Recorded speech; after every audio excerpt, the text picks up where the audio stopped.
इस कहानी की शुरुआत होती है और हमें एक जंगल का सीन दिखाया जाता है जहाँ पे हमारा एमसी एक पेड़ के नीचे बैठा होता है और मौसम भी बारिश का होता है और वहीं पे उसके शोल्डर पे एक जानवर होता है जिसे वो कुछ खिला रहा होता है। तभी उसकी नजर जब बगल में जाती है तो वहां से एक घोड़ा बहुत तेजी से उसकी तरफ आ रहा होता है और उस घोड़े पे एक लड़की होती है जो कि बहुत जल्दी में होती है और वो वहां से जल्दी से निकल जाती है। जैसे ही वो लड़की कुछ दूर आगे जाती है उसका घोड़ा एक रस्सी से टकरा कर गिर जाता है और उस लड़की के सामने बहुत सारे मास्क पहने हुए आदमी आ जाते हैं जो उस पर अटैक करने लगते हैं। लड़की अपने बचाव में एक लाइटनिंग अटैक करती लेकिन उस लाइटनिंग का उन पर कोई असर नहीं होता क्योंकि उनके चेस्ट पर एक कुछ सिंबल बना होता है। फिर सीन शिफ्ट होता है और इधर हम एमसी को देखते हैं जो कि अपने शर्ट से पानी निकाल रहा होता है। तभी उसके सामने एक और घोड़ा आता है जिस पर एक बूढ़ा आदमी होता है। वो घोड़ा उसके सामने आकर रुक जाता है और वो आदमी हमारे एमसी के सामने गिरता है। जो देखते ही एमसी उससे पूछता है क्या तुम ठीक हो। तभी वो बूढ़ा किसी लड़की के बारे में बताता है। फिर सीन शिफ्ट होता है, हम उसी लड़की को देखते हैं। वो उन मास्क पहने हुए लोगों से भाग रही होती है। वो भागते भागते एक नदी के किनारे आ जाती है और उसे कोई दूसरा ऑप्शन दिख नहीं रहा होता है इसलिए वो नदी में जंप कर लेती है। लेकिन वो लोग उसे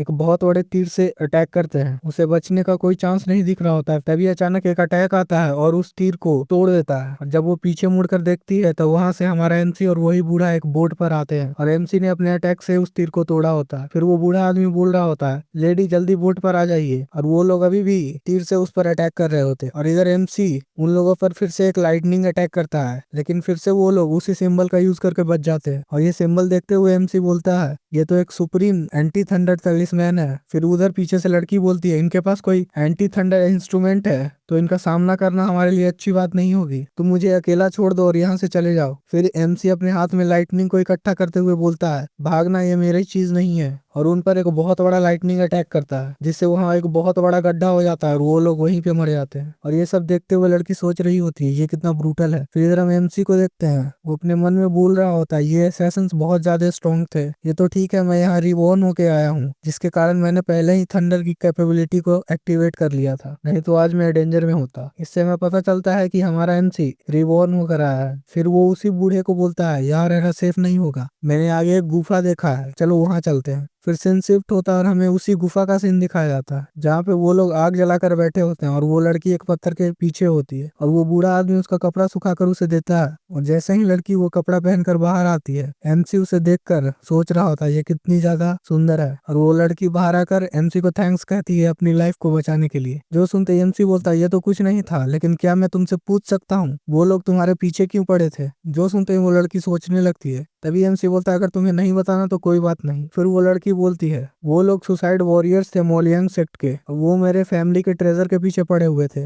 वो सोचते हैं कि वो ट्रेजर मेरे पास है इसलिए उन्होंने मेरा पीछा किया। मोलियंग सेक्ट ये नाम सुनते ही एमसी तो थोड़ा गुस्सा होता है लेकिन फिर वो पूछता है तुम्हारा ट्रेजर फैमिली ट्रेजर क्या था। वो लड़की बताने ही वाली होती है तभी वो बूढ़ा रोक देता है, बोलता है माई लेडी। तभी वो बूढ़ा सॉरी बोलता है ये हमारे फैमिली का सीक्रेट ट्रेजर है इसलिए हम किसी बाहरी को नहीं बता सकते। जो सुनते एमसी बोलता है ठीक है नहीं बताना तो मत बताओ। फिर हमें कुछ देर बाद का सीन दिखाया जाता है जहाँ एमसी तो सो गया होता है लेकिन वो लड़की बोलती है अंकल फैन आपको कल घर चले जाना चाहिए। जो सुनते वो बूढ़ा बोलता है मैं आपको अकेला नहीं छोड़ सकता, ये बहुत डेंजरस हो सकता है, नहीं ये मेरा ऑर्डर है और मैं यहाँ अकेली नहीं हूँ। फिर वो एमसी की तरफ मुड़कर बोलती है ये जहाँ जाएगा मैं वहीं जाऊंगी। फिर हमें अगले दिन का सीन दिखाया जाता है जहाँ एमसी स्वांतियन सेक्ट के गेट के सामने खड़ा होता है और वो एक आदमी को लेटर देते हुए बोलता है मैं यहाँ थर्ड ट्रायल के लिए आया हूँ। जो सुनते ही वो आदमी बोलता है ठीक है मेरे पीछे आओ। और इधर हम उसी लड़की को देखते हैं वो एक पत्थर के पीछे छिपकर एमसी को देख रही होती और बोलती है क्या ये सुनतियन सेक्ट का डिसाइपल है, इसमें कोई शक नहीं कि ये इतना ज्यादा स्ट्रॉन्ग है। तभी हमें उसी सेक्ट के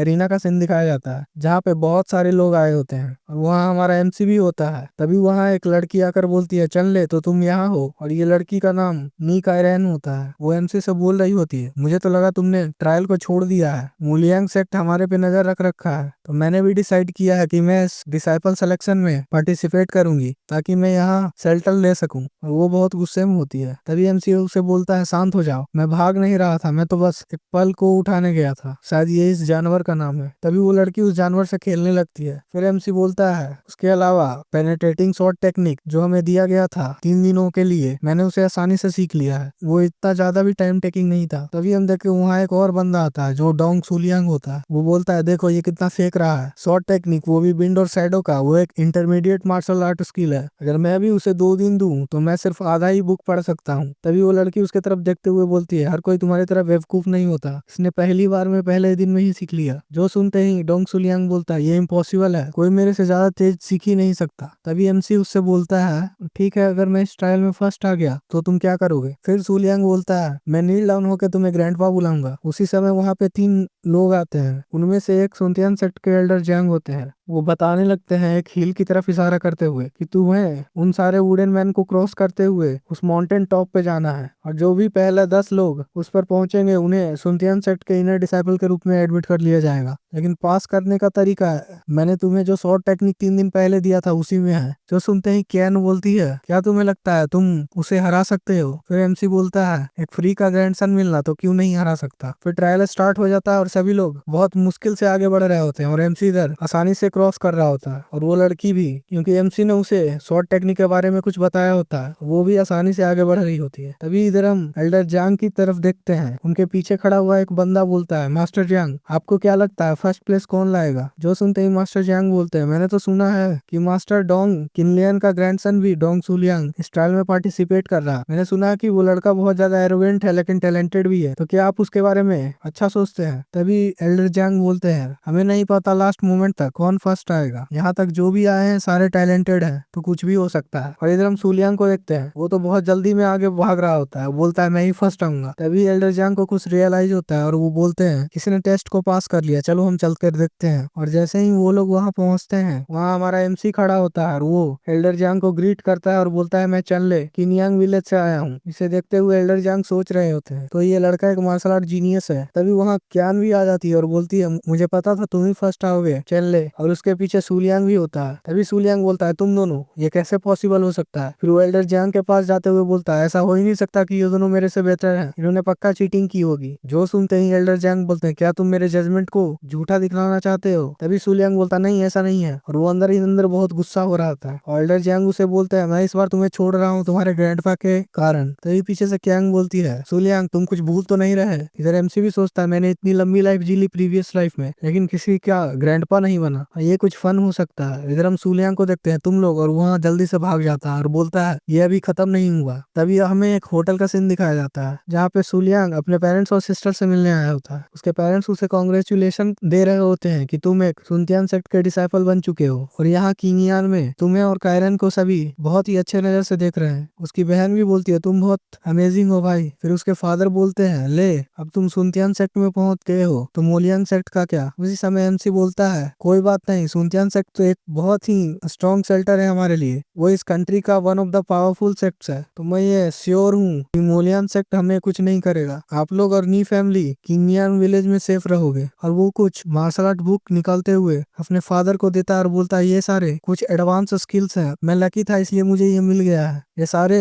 राइचियस हैं। वो लोग उस बुक को पढ़ने लगते हैं और एमसी सोचता है मैं पिछली लाइफ में थंडर किंग था तो मैं ये सारी चीजें अफोर्ड तो कर ही सकता हूँ। फादर मदर मैं इस बार किसी को हार्ट नहीं होने दूंगा। तभी हमें प्रीवियस लाइफ का सीन दिखाया जाता है जहाँ एमसी बोल रहा होता है मैंने आप लोगों को प्रीवियस लाइफ में खूनों में लथपथ देखा है तो मैं ये दोबारा नहीं होने दूंगा, और मोलियन सेक्ट मैं तो तुम्हें कभी नहीं छोड़ूंगा। फिर सीन शिफ्ट होता है और इधर हम कायरन और एमसी को देखते हैं, वो दोनों साथ में जा रहे होते हैं। तभी कायरन बोलती है मुझे लगा कि इस सेक्ट में एडमिट होना बहुत ज्यादा हार्ड होगा लेकिन लगा नहीं था कि ये इतना इजी होगा, तुम्हारे एडवाइस के बिना ये नहीं हो सकता था। तभी एमसी को कुछ महसूस होता है, उसी समय उस पर हमला होता है। जो देखते हैं वो बोलता है कौन है। उसी समय हम देखते हैं डोंग सुलियांग और उसके साथ एक और बंदा होता है चैन जू खून होता है, और पीछे बहुत सारे बंदे होते हैं। जो देखते ही पहले तो कायरन बोलती है तुम दोनों साथ में क्या कर रहे हो। फिर एमसी बोलता है लगता है इसने हमारे पीछे कुछ इन्वेस्टिगेशन किया है। तभी हम उसी चैन बंदे को देखते हैं, वो एमसी को बोलता है तुमने मेरा प्लान बार बार बिगाड़ा है तो आज मैं तुम्हें मारने वाला हूँ। और इधर एमसी अपने हाथ में थंडर इकट्ठा करते हुए बोलता है तुम्हें क्या लगता है तुम भूल तो नहीं गए हमारे चैन फैमिली के लीडर मेरे फादर हैं, और तुमने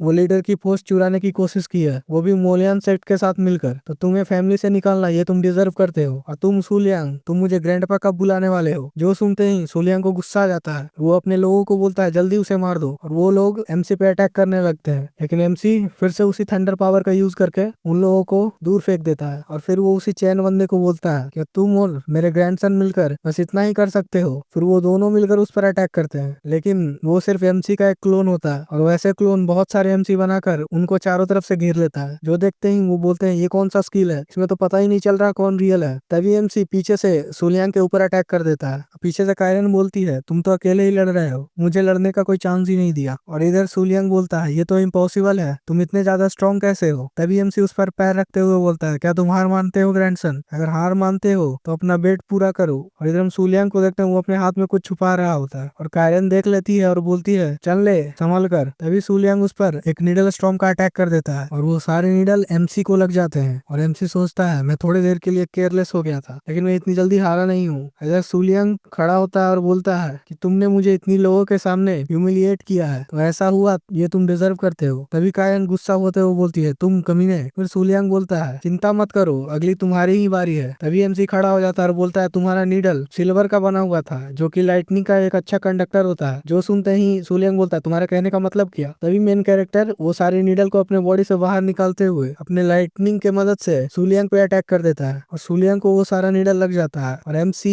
कायरन का आंख बंद कर देता है और बोलता है तुम्हें ये देखना नहीं चाहिए, ये बहुत ज्यादा पेनफुल है। उसी समय कोई बूढ़ा आता है और बोलता है तुम्हारी हिम्मत कैसे हुई मेरे ग्रैंडसन को चोट पहुंचाने की? और ये एल्डर डोंग होता है सुनतियान सेक्ट का। वो आते ही पूछता है सुलियांग क्या तुम ठीक हो? और एकदम सुलियांग को देखते हैं, उसके मुंह से आवाज नहीं निकल रहा होता। तभी वो एमसी से बोलता है तुम इसके लिए प्राइस चुकाने वाले हो, तुमने जो किया है। इधर कायरन बोलती है तो छोटे को मारा तो यहाँ बड़ा आ गया। और इधर एमसी कायरन को प्रोटेक्ट करते हुए बोलता है ये सब मैंने किया है, इन सब का कायरन से लेना देना नहीं है। तो मास्टर डोंग आपका ग्रैंडसन हमें मारना चाहता था। और फिर हम एल्डर डोंग को देखते हैं, वो बोलता है तो क्या हुआ, तुम इसे इतनी बुरी तरह से घायल कर दोगे, तुम इसके लिए अपने लाइफ से पे करने वाले हो। और वो अपने पावर को इधर उधर फैलाने लगता है और 3 स्पीयर टाइप एनर्जी से एमसी पे अटैक कर देता है। एमसी उसे लाइटनिंग से रोकने की कोशिश करता है, लेकिन वो बहुत ही तेजी से पीछे जाकर गिरता है, और वो फिर से एमसी पे अटैक करने वाला होता है। लेकिन वहाँ एल्डर जियांग आकर उसे बचा लेते हैं, और वो बोलते हैं तुम इसे पनिश करते अगर ये गलत होता। तुम एक माउंट सैनवू के हेड होते हुए क्या तुम इसे निर्दयता नहीं समझते, एक जूनियर डिसाइपल को मर्डर करना? जो सुनते ही एल्डर डोंग बोलते हैं इसने मेरे ग्रैंडसन को मारने की कोशिश की है तो मैं इसे मारूं, ये तो फेयर ही है। और इधर हम कायरन को देखते हैं, वो एमसी को उठा लेते, और मेन कैरेक्टर एल्डर जियांग से बोलता है डोंग सुलियांग मेरे से जेलस हो रहा था ट्रायल को लेकर, इसलिए वो यहाँ मुझे मारने आया था, मैं तो सिर्फ अपने आप को डिफेंड कर रहा था। तभी इधर एल्डर डोंग बोलते हैं मेरा ग्रैंडसन वो भी तुमसे जेलस हो रहा था। इधर हम सुलियांग को देखते हैं, वो बोल रहा होता है ग्रैंडपा मुझे पहले हील कीजिए। तभी डोंग बोलता है मैं तो तुम्हें आज छोड़ रहा हूँ, लेकिन कभी तुम दोबारा मुझे माउंट स्वानवू के आसपास दिख भी मत जा, जो तुम्हारे लिए अच्छा नहीं होगा। फिर वो वहां से चले जाते हैं। तभी एल्डर जियांग बोलते हैं मुझे पता नहीं था कि तुम इतने रेकलेस हो। इधर कायरन बोलती है मास्टर जियांग डोंग सुलियांग ने सब कुछ शुरू किया था, इसमें हमारी क्या गलती? और ये सुनते ही एल्डर जियांग वहां से चले जाते हैं। तभी कायरन बोलती है इन्हें कैसे पता कि हम डेंजर में हैं? जो सुनते ही मेन कैरेक्टर एक मैंने इसके द्वारा मैसेज भेज दिया था नेम प्लेट के द्वारा, जब डोंग सुलियांग यहाँ आया था तभी मैंने भेज दिया था। मास्टर जियांग भी यहाँ कुछ देर पहले ही आ गए थे, लेकिन वो लास्ट मोमेंट तक नहीं आए। मुझे ऐसा लगता है वो भी माउंट सुएनबू को ऑफेंड नहीं करना चाहते। ऐसा लगता है माउंट सुएनबू का सुनतियान सेक्ट में बहुत ज्यादा पावर है। तो क्या हुआ, मैं इनमें से किसी से भी नहीं डरता। फिर सीन शिफ्ट होता है सुनतियान हॉल में, जहाँ एक बहुत बड़े चेयर पे एक बंदा बैठा होता है, और वो सामने वाली लड़की को बोलता है तुम्हारी फैमिली बहुत सारे मार्शल मैनुअल्स और मेडिसिन इस पूरी दुनिया का कंट्रोल करता है, तो तुम सोनतियन सेक्ट को क्यों ज्वाइन करना चाहती हो? और उसके अलावा तुम्हारे फादर ये शायद एक्सेप्ट न करे। तभी वो लड़की बोलती है मेरे पास मेरा रीजन है, प्लीज मेरे रिक्वेस्ट को एक्सेप्ट कीजिए। और ये चेयर पर बैठा हुआ बंदा सुनतियन सेक्ट का लीडर सुन त्यानजी होता है। फिर हम लीडर को देखते हैं, वो बोलता है ठीक है मैं तुम्हें ऑनररी इनर डिसाइपल के रूप में अपने सेक्ट में एडमिट कर लेता हूँ, इसलिए कर रहा हूँ ताकि मैं तुम्हारे फादर को कुछ एक्सप्लेन कर पाऊँ अगर वो पूछे तो। जो सुनते ही वो लड़की बोलती है thank you uncle Swain. Scene shift होता है और हमें सुनतियन हॉल का सीन दिखाया जाता है, जहाँ पे सेक्ट मास्टर और बहुत सारे पीक के लीडर बैठे होते हैं, और वहाँ पे एल्डर जियांग भी होते हैं। फिर हम सेक्ट मास्टर को देखते हैं, वो एल्डर जियांग से बोलते हैं जियांग क्या इस सिलेक्शन में कोई अच्छा कैंडिडेट है? जो सुनकर एल्डर जियांग बोलते हैं हाँ मास्टर, एक डिसाइपल है जिसका नाम चांगले है। तभी उसे रोकते हुए उधर से हम पीक मास्टर डोंग को देखते हैं, वो बोलते हैं मास्टर मुझे चैनले बहुत पसंद है, तो मैं उसे अपना डिसाइपल बनाना चाहता हूँ। जो सुनकर सेक्ट मास्टर थोड़े चौंकते हैं। तभी हम देखते हैं वहाँ पे सारे लोग आ जाते हैं जो इस सिलेक्शन में सेलेक्ट हुए थे, चैनले और कायरन भी होती है उनके साथ, और वो लोग सेक्ट लीडर को ग्रीट कर रहे होते हैं। तभी एल्डर जांग बताते हैं यही सारे डिसाइपल हैं जो इस सिलेक्शन में पास हुए हैं, सिर्फ यहाँ सुलियांग नहीं है क्योंकि वो इंजर्ड हो गया था, इसलिए वो अभी रेस्ट कर रहा है बेड पे। और ये सब सुनकर हम पिक मास्टर डोंग को देखते हैं, वो अपने मन ही मन में बोल रहा होता है कि तुमने मेरे ग्रैंडसन को हर्ट किया है, मैं तो तुम्हें छोड़ूंगा नहीं। तभी हम सेक्ट लीडर को देखते हैं, वो पूछते हैं इनमें से चैनले कौन है। तभी एमसी बाहर आते हुए बोलता है मैं चैनले हूँ और ग्रीट करता है। फिर सेक्ट मास्टर बोलते हैं तो ठीक है, आज से तुम मास्टर डोंग के साथ रहोगे। और ये सुनकर चैनले बोलता है क्या मास्टर? फिर सेक्ट लीडर बोलते हैं सोनवू सभी मॉन्थ का हेड है और ये सिर्फ सेक्ट लीडर के एक पोजीशन ही नीचे है, शायद ये तुम्हारा डेस्टिनी है कि तुम इनके द्वारा देखे गए। तभी एमसी बोलता है डेस्टिनी? क्या मुझे पागल बना रहा है? मैंने तो सुना था कि डिसाइपल अपने मन से कोई भी पीक पर जा सकते हैं, उन्हें चूज करने का हक होता है और यहाँ तक मैं फर्स्ट प्लेस लाया हूँ। तभी वहाँ पे बैठे हुए सारे पीक लीडर एक दूसरे की तरफ देख ले रखे हैं। तभी एक टकला बंदा खड़ा होता है और बोलता है ठीक है तुम पहले प्लेस पे आए हो। तभी उसे रोकते हुए हम पिक मास्टर डोंग को देखते हैं, वो बोलता है कोई भी मेरे डिसाइपल को नहीं छुएगा। और ये सुनकर वो बंदा भी बैठ जाता है। फिर उसके बगल वाला पिक लीडर बोलता है भूल जाओ, सोनवू हम सबसे ऊपर है तो तुम्हें उससे दुश्मनी करके कुछ भी अच्छा नहीं मिलेगा। फिर हम पिक लीडर डोंग को देखते हैं, वो बोलते हैं मैं ही हूँ जो सिर्फ तुम्हें एक्सेप्ट कर रहा हूँ। फिर पीछे से कायरन आती है, बोलती है चैनले को अब तुम क्या करोगे? लगता है यहाँ तुम्हें कोई नहीं एक्सेप्ट करने वाला, क्या तुम सच में ज्वाइन करोगे? फिर चैनले बोलता है चिंता मत करो। और उधर हम देखते हैं पिक लीडर डोंग को, वो एक टोकन उसकी तरफ फेंक कर बोलता है तुम चाहो या ना चाहो, अगर तुम मॉन्ट सोनवू को ज्वाइन नहीं करते तो तुम सुनतियान सेक्ट से बाहर जा सकते हो। और वो टोकन चैनले की तरफ फेंक देता है। तभी हम एल्डर जांग को देखते हैं, वो सेक्ट लीडर को कुछ बोलने ही वाला होता है। तभी सेक्ट लीडर बोलते हैं ऐसे बिगड़े हुए डिसाइपल को थोड़ी डिसिप्लिन की भी जरूरत होती है। फिर हम देखते हैं चैनले को, वो टोकन उठा लेता है और बोलता है मैं इतनी दूर आया हूँ तो किसी के लिए मैं यहाँ गिव अप कैसे कर सकता हूँ। फिर वो उसी डोंग को अपना टीचर मानकर ग्रीट करता है और अंदर ही अंदर मुस्कुरा रहा होता है। फिर उसी हॉल के बाहर का सीन दिखाया जाता है जहाँ चैनले और कायरन जा रहे होते हैं। तभी कायरन बोलती है क्या ये ऑब्वियस नहीं है कि उस डोंग बंदे ने तुम्हें इनवाइट किया है तुम पर रिवेंज लेने के लिए? जो सुनकर एमसी बोलता है हम इतनी दूर आए हैं सुनतियान सेक्ट में ताकि हम अपने फैमिली को बचा सके, मैं इतनी जल्दी गिव अप नहीं कर सकता अगर यहाँ थोड़ा मोड़ा ट्रबल आ जाए तो। और देखते हैं कौन किस पर रिवेंज लेता है। तभी हम चैनले को देखते हैं और उसके शोल्डर पे वही जानवर होता है, वो बहुत खुश हो जाता है। फिर हम दूसरी तरफ देखते हैं, वही लड़की होती है जिसको चैनले ने बचाया होता है, वो आते हुए बोलती है चैनले बहुत समय हो गया हम नहीं मिले। उस जानवर को देखते हैं, वो उस लड़की की तरफ जंप कर लेता है। तभी एमसी बोलता है तुम यहाँ क्या कर रही हो? फिर वो लड़की बोलती है मैं भी सुनतियान सेक्ट की डिसाइपल हूँ। फिर एमसी उसका हाथ कस के पकड़ लेता है और बोलता है अगर तुम सच में थी तो तुम उस दिन अपने सेक्ट से मदद क्यों नहीं ली? क्या तुम मुझे फॉलो कर रही हो? फिर वो लड़की बोलती है मेरा कोई बैड इंटेंशन नहीं है, अगर तुम्हें मुझ पर विश्वास नहीं है। वो आगे बोलती कि वहाँ एक बंदा आते हुए बोलता है तुम में से कौन चैनले है? और ये माउंट सोनवू का डिसाइपल सोमू होता है। वो बोलता है कि अब तुमने अप्रेंटिस सेरेमनी खत्म कर ली है तो तुम माउंट सोनवू के एक ऑफिशियल डिसाइपल हो, तो अब तुम मेरे साथ आओ। और वो चैनले को लेकर जा रहा होता है। फिर इधर कायरन बोलती है चैनले तुम अपना ध्यान रखना। जो सुनकर चैनले बोलता है ठीक है। फिर हमें माउंट सोनवू का सीन दिखाया जाता है, यहाँ पे वही बंदा बोलता है मुझे फॉलो करो डिसाइपल। फिर वो चेन को दिखाते हुए बोलता है क्या तुम्हें डर लग रहा है यहाँ से जाने में? अगर तुम मुझसे वीक मांगोगे तो मैं शायद तुम्हारी मदद कर दूं। फिर एमसी बोलता है ये तो बहुत ही आसान है और वो उस चैन पर चलकर जाने लगता है अपने लाइटनिंग का यूज करके। ये देखते हुए वो बंदा बोलता है ये तो इम्पॉसिबल है, तुमने ये कैसे किया? फिर मेन कैरेक्टर बोलता है ठीक है तो हम ऊपर मिलते हैं। और जैसे ही वो चैन क्रॉस करके उस माउंटेन पे पहुंचता है तो देखता है कि वो सारी जितनी झाड़ियां है उसके कमर तक आ रही है। ये देखते हुए वो बोलता है ये रास्ता तो बहुत सालों से कोई नहीं आया यहाँ पे, लगता है यहाँ सोनवू में सारे के सारे लोग एक ही जैसे हैं। तभी वो चिल्लाते हुए बोलता है मास्टर डोंग मैं यहाँ आ गया, क्या आपके पास और कोई सेमलेस ट्रिक है? तभी हम देखते हैं वहाँ हंसी की आवाज आती है। जो सुनते हुए चैनले बोलता है कौन है यहाँ? तभी उधर फिर से आवाज आता है क्या तुम डोंग डाफा के डिसाइपल हो? ये नाम सुन के चैनले थोड़ा हैरान होता है और बोलता है क्या डोंग डाफा ये कौन है? तभी उधर से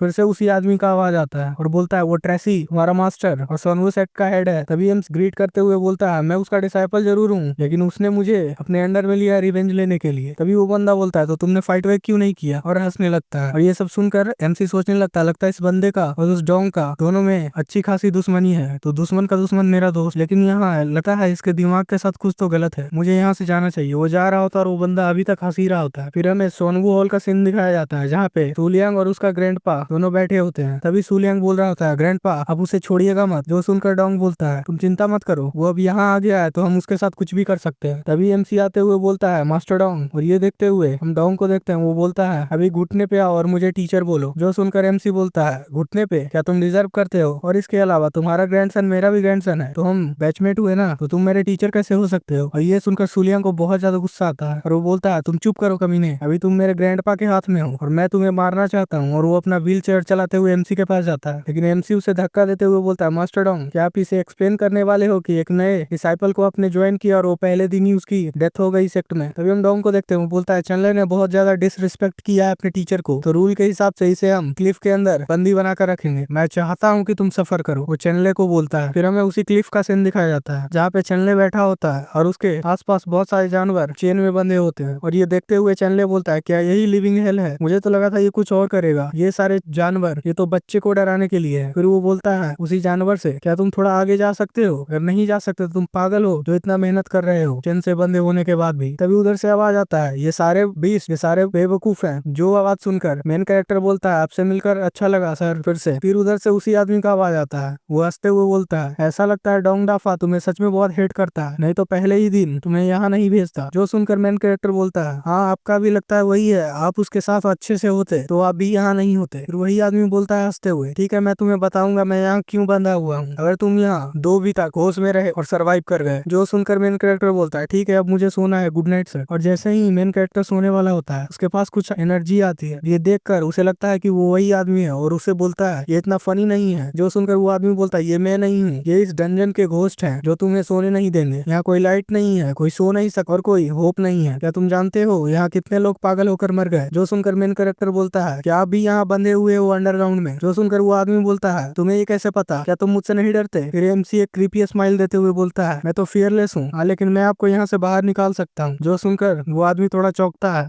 और इसी के साथ ये एपिसोड यहीं पे खत्म होता है। अगर आपको इसका नेक्स्ट पार्ट चाहिए तो आप कमेंट करके बता सकते हैं। Thank you.